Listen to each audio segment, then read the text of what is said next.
제목 보세요. 정글 얘기가 아니에요. 한 평화로운 마을에서 있었던 일이랍니다. 최정아 기자님. 네, 오늘 오전 7시 24분쯤입니다. 경북 고령군의 한 민간 목장에서요.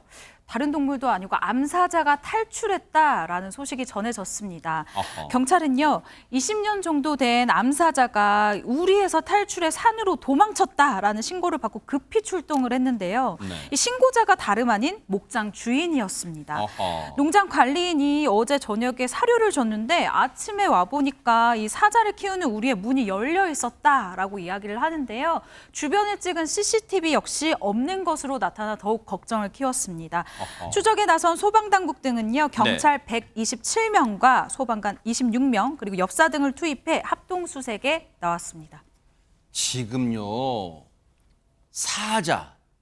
우리가 그 무슨 다큐멘터리 이런 거 보던 사자. 하는 사자. 그 사자가 탈출했다 이게 지금 믿겨지는 소식이에요. 이담 아나운서. 그러니까요. 근데 그 사자 우리와 한 2km 떨어진 곳에는 마을도 있었다고 해요. 어허. 근데 거기에는 좀 나이가 드신 분들도 많이 살고 계시다고 하고 게다가 소를 키우는 농가도 많았다고 어머나. 합니다. 그러니까 주민들이 굉장히 불안해했다고 하는데요.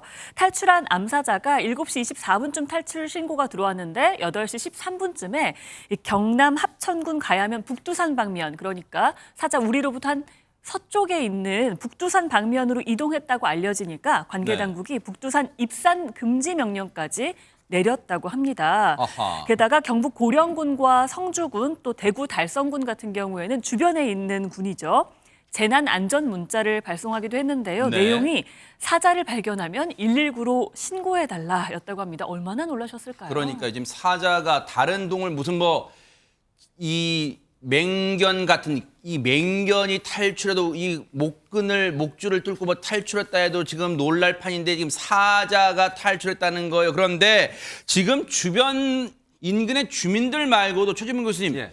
더욱 놀란 분이 또 있다는데 누구예요? 누구냐면요, 바로 캠핑하는 분들이었어요. 어머. 해당 목장에서 같이 데리고 있던 이제 사자가 탈출을 한 건데 네. 그 목장에서 700m 떨어진 곳에 캠핑장이 있는데 어머나. 그 캠핑장에 캠핑을 하러 계신 분들이 있어서 휴가를 맞아서 네. 거기에 700m 정도 떨어진 곳이니까 사자가 뛰어가면 금방 갈 수 있는 거리잖아요. 세상에. 그러니까 주인이 이 그 캠핑장을 운영하는 운영진이 이 문자를 받고 재난 문자가 왔거든요. 위험 네.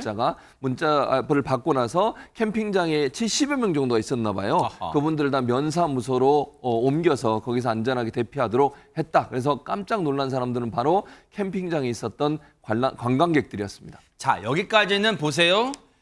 지금 암사자가 우리에서 탈출했기 때문에 일단 급하게 취할 수 있는 조치는 놀란 건 놀란 거고 빨리 주변에 재난 문자도 발송하고 인근 캠핑장에 있는 분들 빨리 대피하소 했단 말이에요. 근데 근본적인 궁금증이요. 박성배 변호사님. 우리나라의 사자가 우리에서 탈출했다. 이게 사자를 민간이 키울 수가 있어요?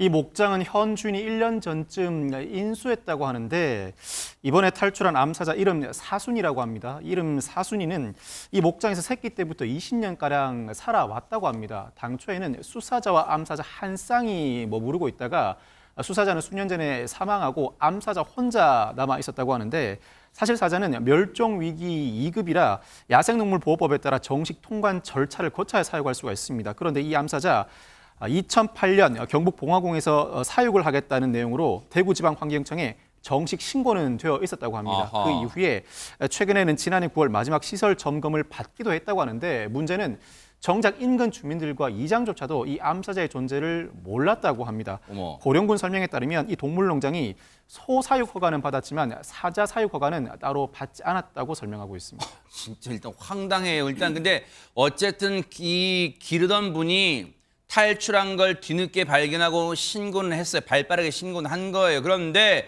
이분은 그러면 무슨 생각으로 맹수에 속하는 사자를 키울 생각을 했을까요? 유인경 평론가님. 근데 박성배 변호사가 말씀하셨듯이 원래 본인들은 전혀 키울 마음이 없었는데요. 그러니까 그 소의 축사를 인수하는데 전 주인이 사자들을 키웠다며 같이 덤으로 준 거죠. 패키지로 준 거예요. 어허. 그래서 할 수 없이 키우게 돼서 환경청에서 사자 처리를 요청하면서 네. 동물원에 기부나 대여할 것을 요청했는데 맹수 특성상 이게 또 서열이 있다 그럽니다. 근데 이 사자가 굉장히 오래된 나이가 든 사자잖아요. 근데 큰 사자가 오면 어린 사자들을 물어 죽일 수 있거나 싸우다가 사망할 수도 있기 때문에 환경청에서부터 반려를 받았다고 얘기를 합니다. 아, 받아들일 수 없다고? 받아들일 수 없다고 하는데 아니 저는 또 신기한 게 뭐냐면 사자 평균 수명이 10에서 15년이에요. 근데 이 여자 암사자가 20년 산으로 되면 힘도 빠지고 뭐 이랬을 텐데 왜 이렇게 서로 미루고 반려하고 이럴 차원이 아닌 것 같습니다.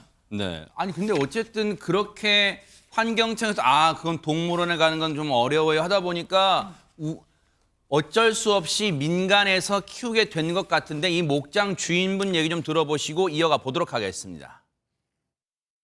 어떻게 하면 방법이 없어서 그냥 보호 차원에서 키웠다.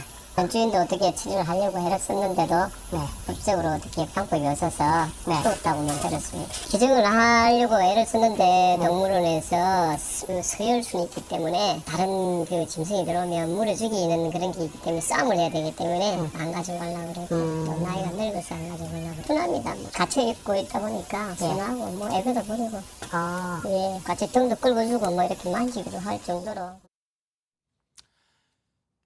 목장 주인분께서는 뭐 이 주민분들 캠핑객분들의 이 걱정과 공포를 덜어드리기 위해서 순하다고 하실 수는 있지만요. 우리가 뭐 개 물림 사고 때도 우리 개 안 물어야 하지만 개는요. 그 특유의 뭔가 이 야수성, 그거 야성을 갖고 있잖아요. 그러면 맹수잖아요. 사자. 최정화 기자님. 아무리 순하다고 맹수인데 사자가 풀려났는데 어떻게 걱정하네요, 진짜. 네, 그렇습니다. 이 우리에 있을 때가 아니라 산에 또 풀려났을 때는 특유의 야생성을 또 가지게 될 수 있는 네. 문제잖아요. 그래서 이 목장에서 탈출해 주민의 간담을 서늘케 했었던 이 암사자, 결론적으로 말씀드리면 사살당했습니다. 어허. 포획 과정에서 이 암사자 수색에는 엽사와 소방 당국을 포함해서 경찰 특공대까지 총 한 150명 이상의 이 사람들이 투입이 됐는데요. 네. 이분들이 모여서 이야기를 한 것이 마을이 너무 가깝기 때문에 인명 피해를 우려해서 사살 포획하기로 현장에서 협의를 봤다라는 겁니다. 오늘 오전 8시 30분쯤 이 목장 인근 이 4, 5m 지점 숲속에서 암사자를 발견을 했습니다. 동물농장에서 이 멀리 도망가지 않고 4, 5m면 정말 근처에서 앉아서 쉬고 있었던 것 같은데요. 이 결국 사자가 탈출한 지 1시간 만에 사살해 포획 후 유관 기관에 인계를 한 상황입니다. 그러면은 앞서 사진 좀 보여주시면 처음에 사살 당하기 전에 그 풀숲에 빼꼼히 앉아 있던 거 있잖아요. 그 사진은 이제 사살되기 전에 이제 그런 거잖아요.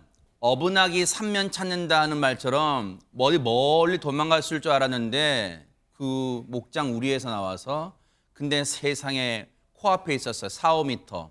그러면 목장 주인분 말씀처럼 순하긴 순한가 봐요. 어떤 먹이를 찾아 막 저기 이 산으로 가서 막 돌아다니고 한 건 아니고 그 우리를 뛰쳐나오긴 했는데 정작 갈 데는 없었나 봐요. 저렇게 다소 곳이 숲을 사이에 앉아 있었는데 목장 주변 4, 5m 지점, 40m, 50m도 아니고요.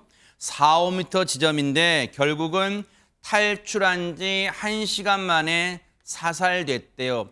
사람 마음이 좀 간사해요. 사살됐다니까 또 마음이 안쓰러워요. 그럼 최재문 교수님, 예. 저렇게 순하게 앉아있을 정도면 뭐 마취총을 쏜다거나 할 수 있을 때 왜 사살이라는 방법을 택했을까요? 지금 현재 이제 그 일을 집행했던 사람들의 주장은 불가피한 선택이라는 얘기를 하고 있어요. 이유가 뭐냐면 암사자가 일단 맹수다. 그리고 민가가 가깝잖아요.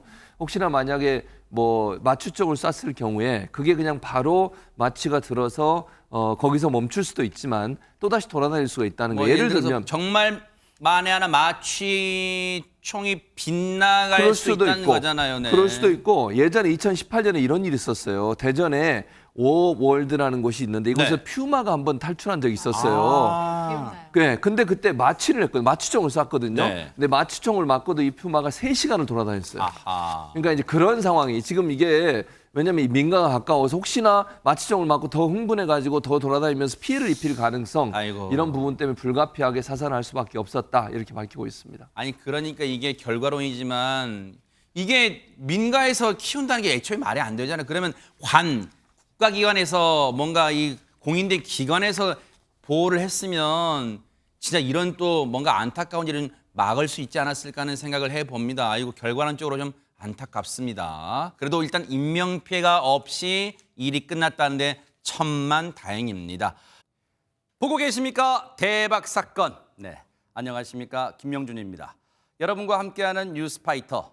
다양한 소식과 뉴스를 보고 싶으시면 화면 오른쪽을 꾹 눌러 구독해 주시길 바랍니다. TV로도 유튜브로도 여러분께 한 발 더 다가가겠습니다. MBN 뉴스와 뉴스파이터를 사랑해 주셔서 고맙습니다.